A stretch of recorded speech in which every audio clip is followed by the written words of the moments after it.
So nire-recommend po nila sir din na since magpapalitan ng gulong for 5 years, pati mga pito na po palitan na. Then wheel balancing, maganda po ang takbo.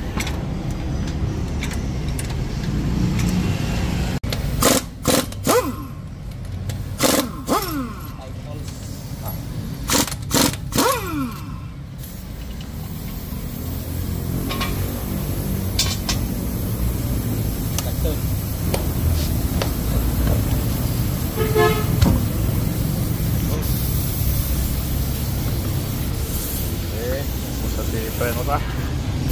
Preno.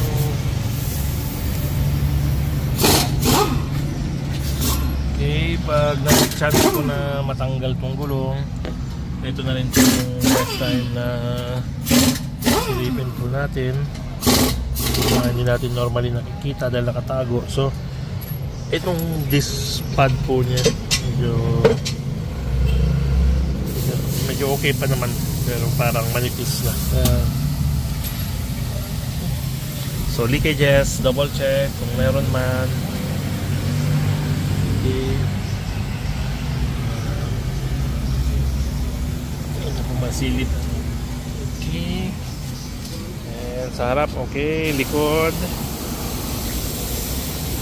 And so yan po yung kanyang disc pad. Itong medyo okay pa naman po. So, pa-check na lang natin yung limits niya, kung within limits pa sa next na PMS niya. Okay, so same po, check. Visual inspection, leakage, putol or cracks. Ang tawag po dyan is visual inspection. Okay, all goods.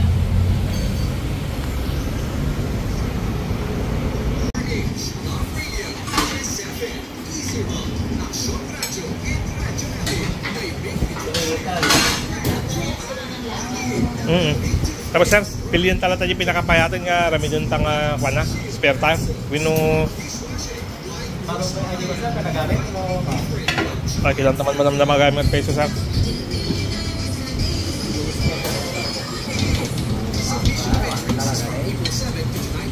Ayun na sir. Tama na.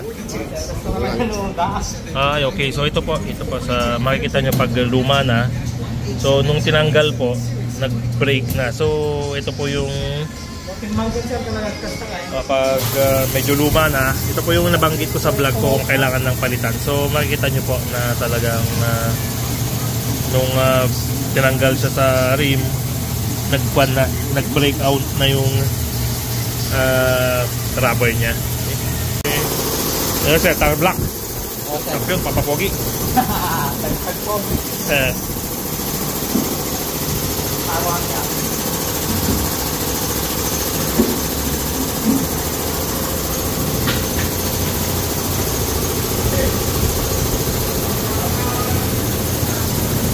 Okay. So ito na po yung itsura ng Bridgestone Ecopia.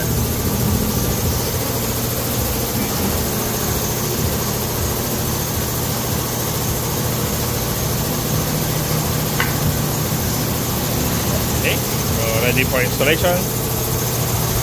And po is wheel balancing.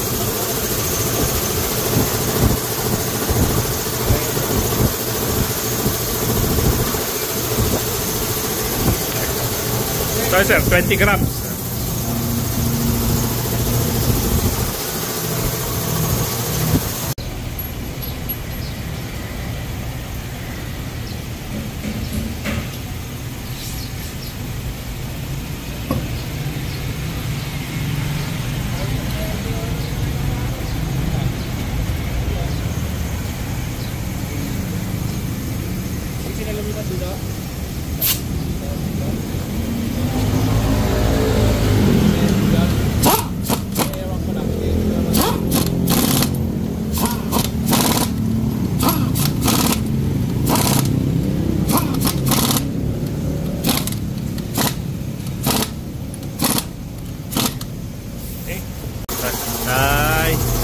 nag plus 20 grams po tayo sa wheel balancing.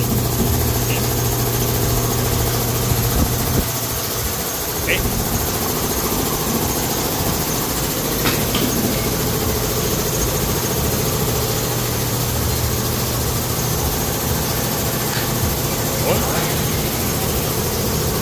Good.